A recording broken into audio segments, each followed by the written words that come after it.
Today, I want to talk about something I've always struggled to understand.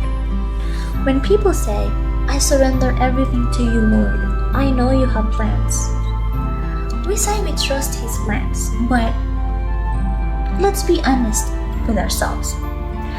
Is that surrender, or is that just us walking away from our own lives? Because the moment things don't go our way, the moment the storm hits, we turn our faces to the sky and we scream, why this, why that, why me, why them and not me? Please make me feel that you love me too. We treat the Creator like a manager who forgot to check his email. Believers say that the Lord is almighty, all-seeing, all-hearing, and I believe that too.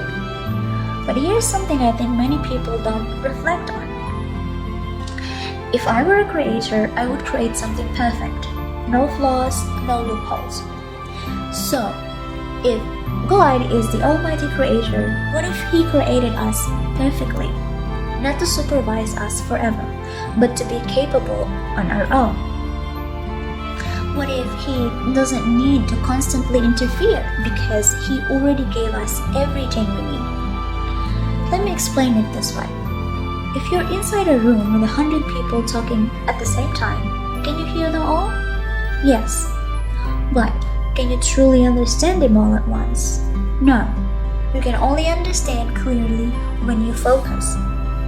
Now yes, God is almighty. Maybe He can understand everything at once. But the deeper question is, does He want to? Does He want to constantly supervise every single thought and request? Or did He create us with the ability to manage ourselves? I believe in the very beginning we were made perfect. Not weak, not dependent, but gifted. Gifted with a brain, gifted with a latent ability, and inner access to everything we need. We just have to learn how to train it. Because I believe He didn't build us to be a puppet. He built us to be a steward of our own soul. Many believers say humans have a soul. And in psychology, even William James, the father of American psychology, suggested that if a higher power exists, the unconscious mind could be the doorway through which it reaches us.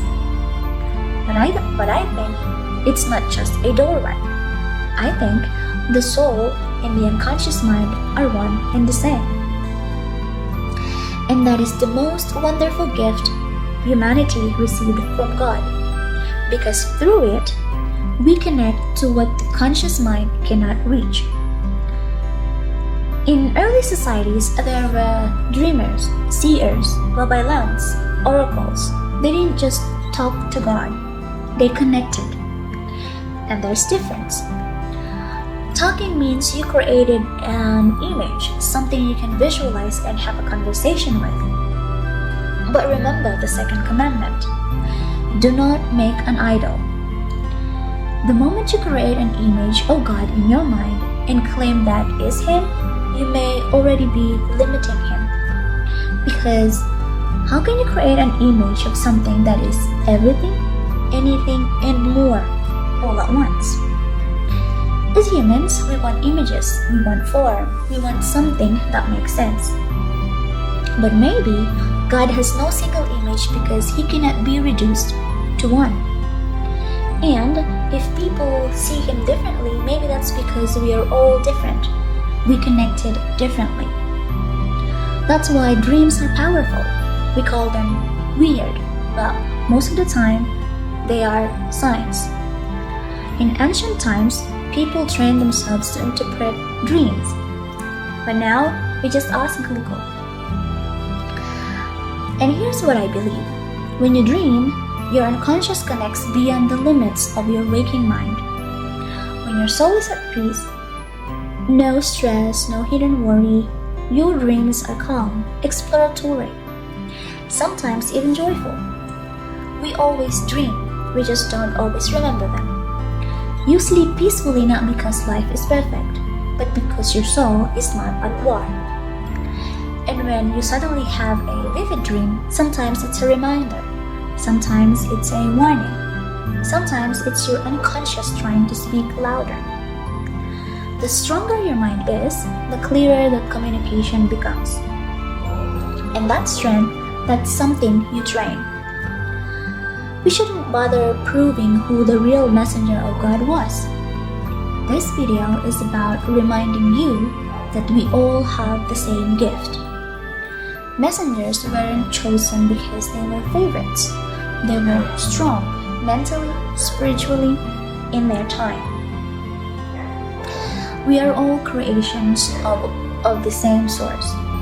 And what we believe matters to us and to others, but it doesn't make us superior. Because here's something important. What goes around comes back around. Whether spiritually, psychologically, or even in terms of relativity, we are connected. If you hurt someone, you hurt yourself. Maybe not immediately, maybe not in a way you recognize. But we are not separate from the consequences of our actions. So, when someone tells you that you will burn in hell because you don't believe what they believe, you can calmly say, I am also God's creation. I was also given a soul, and I connect to Him in my own way. If you want guidance, go to church, listen to a wise preacher. But sermons should bring clarity, peace, understanding, not fear, not manipulation. Now, let's talk about modesty and shame. Before Spanish colonization in Philippine history, Babaylans, the spiritual leaders saw the body as a gift. Men and women were often topless, not because they were immoral, but because it was normal, practical, and suited to a tropical climate. When Spain colonized the Philippines, they didn't just bring religion. They brought shirts, they brought shame, they brought secrecy. They couldn't understand how a woman could be virtuous and bare-chested at the same time. To the Spanish system, if you don't feel shame, you cannot be controlled. So they taught us to be ashamed of our own skin, to make us good Catholics. The body became something to hide. And psychologically, when something becomes hidden, it becomes eroticized. The unconscious mind is a problem-solving machine. It is drawn to what it cannot see. If everything is visible, the brain says, I have all the data. If something is hidden, the imagination fills the gaps, and imagination is often more intense than reality. By forcing everyone to cover up, we actually created the tease. So, modesty isn't just about covering your skin, it's about context. A swimsuit at the beach is modest. A swimsuit at a funeral is not. It's situational. And here's the responsibility part. Your feelings are yours. If you feel desire, that's human, that's biological. What becomes wrong is when you commit harm because of that feeling.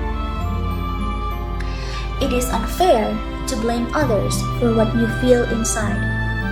Your emotions, your responsibility. Historically, institutions also learned how to control through guilt. Take for example the confessional box. Before modern therapy, confession became a psychological system. It trained people to scan their own minds for hidden sins.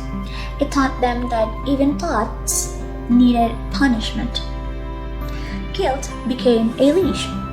Instead of fixing harm directly with the person you hurt, you confessed privately and received absolution. And for some, that created a dangerous cycle. Sin, confess, reset, without real internal growth. But true morality is internal.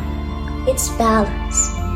In early Filipino culture, If you were spiritually out of balance, you sought healing through ritual, nature, and reflection, not self-condemnation.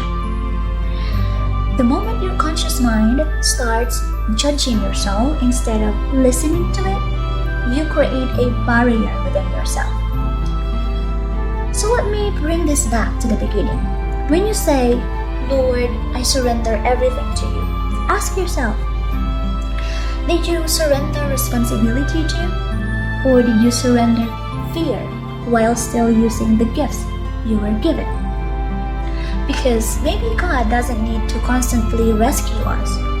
Maybe He already trusted us enough to give us a soul, an unconscious mind, a powerful brain. Maybe surrender means aligning with that gift, not waiting for miracles. Church can help, religion can guide, but wisdom should bring peace, not confusion, clarity, not control. And the first connection you need to make is not upward, it's inward.